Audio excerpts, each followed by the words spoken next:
Hi guys, welcome to my new blog. So আজকে বুধবার হ্যাঁ। এখন বাজছে 10টা, 10:30টার দিকে বেরাবো বাড়ি। এবার বাড়ি যাওয়ার জন্য আজকে। সো এই যে আজকের আউটফিট, সোতার গেঞ্জি, কমফর্ট আর কি। কারণ যে এখন এখান থেকে 4 ঘন্টা লাগবে বহরমপুর যেতে। সো এইবারকার মতন কলকাতা ঘোরা এখানেই শেষ। আবার আসবো, চাপ নেই, পরে তখন আবার ঘোরা হবে। সায়েন্স সিটি বাকি থাকলো, তারপর জাদুঘর, আরও অনেক কিছু বাকি আছে, ওগুলোও ঘুরবো। সো কি, চলো স্টার্ট করি আজকে ব্লগটা। তেমন তো কিছু নেই, বাড়ি যাব এটাই। গাড়িতে উঠি দেন ভিডিও করছি, চলো। এখনকার জন্য স্টপ থাকছে। ড্রাইভার আসেনি মনে হয়, না এসেছে জানি না। 10:30টার দিকে বেড়াচ্ছি এখন। স্নান টান করে এলাম, এবার চা খাবো আর কি। চলো, দাদা।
সো গাইজ, গাড়ি থেকে এখন নামলাম,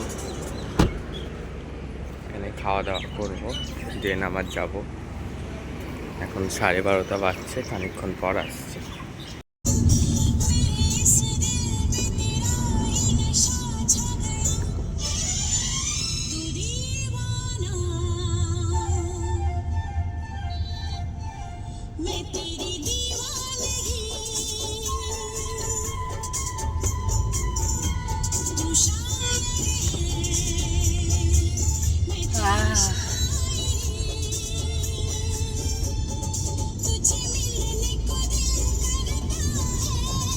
সো গাইজ, ওখান থেকে মানে গাড়ি থেকে নেমেছি আর কি। কলকাতা থেকে এসছি তোমার প্রায় 4টে তখন বাজে, আর এখন বাজছে 7:05। সো 7টা থেকে পড়া আছে ইন্দ্রপ্রস্থ সায়েন্স। আজকে বুধবার, রাতে পড়া থাকে ওই তোমার গাইজ 9টা অবধি। 7টার সময় বসে না, 7:30টার দিকে পড়ায়, 1.5 ঘন্টা মতন। সো এখন যাব পড়তে ইন্দ্রপ্রস্থ। ওখান থেকে 4টের দিকে এলাম কলকাতা। আর কলকাতা মাইন্ড ব্লোয়িং জায়গা, খুবই সুন্দর। মানে পুরনো ট্রেডিশনও আছে কলকাতাতে, নতুন জেনারেশন তো আছেই।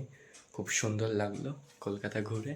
সো কলকাতা পার্ট 1 পার্ট 2 করে তো দিন, মানে প্রত্যেকটা যেগুলো ব্লগ করেছি, শর্টস করেছি। ভালো লাগলে অবশ্যই লাইক, শেয়ার অ্যান্ড কমেন্ট করো।